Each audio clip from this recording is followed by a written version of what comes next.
केंद्रीय बजट में वित्त मंत्री निर्मला सीतारमण ने बिहार में मखाना बोर्ड बनाने की घोषणा की, जिसके बाद मखाना अनुसंधान, मखाना व्यापार और मखाना किसानों में खुशी की लहर है। मखाना बोर्ड के गठन से मखाना प्रसंस्करण, मूल्य संवर्धन और गुणवत्ता में बड़ा बदलाव होगा। देखिए यह खास रिपोर्ट।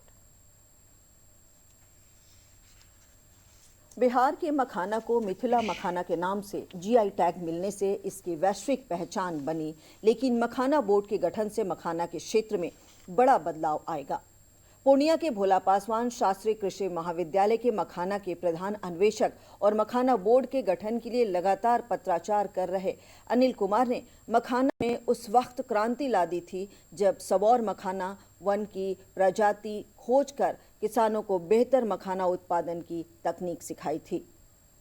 अनिल कुमार बताते हैं कि मखाना बोर्ड के गठन से मखाना का निर्यात क्षेत्र विस्तार, मूल्य संवर्धन, प्रसंस्करण के क्षेत्रों में बड़ा बदलाव आएगा।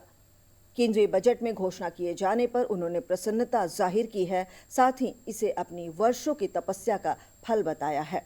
हर्ष का विषय है कि भारत सरकार ने अपने बजट में मखाना बोर्ड गठन करने का प्रस्ताव पारित किया है।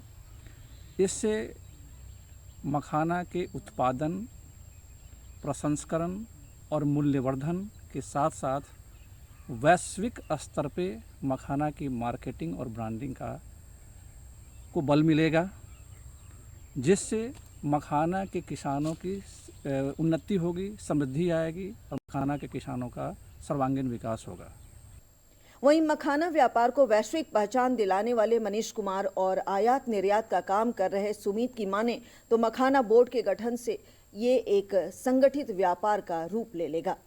पहले मखाना कुछ बड़े लोगों के नियंत्रण में हुआ करता था, लेकिन बोर्ड के आ जाने से सबसे ज्यादा लाभ किसानों और छोटे व्यापारियों को मिलेगा। मखाना बोर्ड का जो गठन होगा, इससे हमारे किसान को फायदा होगा। बोर्ड अभी भी है, लेकिन वो अनऑर्गेनाइज्ड है, जो कि 10-15 लोग मिलके उसका निर्धारण करते हैं किस तरह से मखाना का रेट कब खोलना है, कब करना है। तो ये पूंजीपति लोग हैं।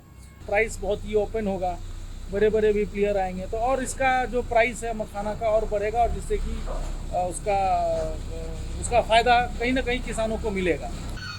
उसमें फ़ायदा बहुत अच्छा फ़ायदा होने वाला आने वाले समय में, क्योंकि अब इसमें बोर्ड आया तो बजट आएगा तो किसान को फ़ायदा होगा, साथ साथ में व्यापारी को भी फ़ायदा होगा और रोज़गार भी बढ़ेगा।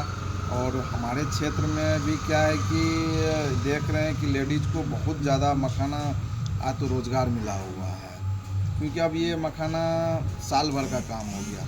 मखाना को वैश्विक पहचान दिलाने में बिहार के मिथिलांचल के किसानों, अनुसंधानकर्ता और व्यापारियों की महत्वपूर्ण भूमिका है। ऐसे में मखाना बोर्ड के गठन की घोषणा से इसमें और भी बड़ा बदलाव देखने को मिलेगा। दूरदर्शन समाचार के लिए पूर्णिया से जेपी मिश्रा की रिपोर्ट।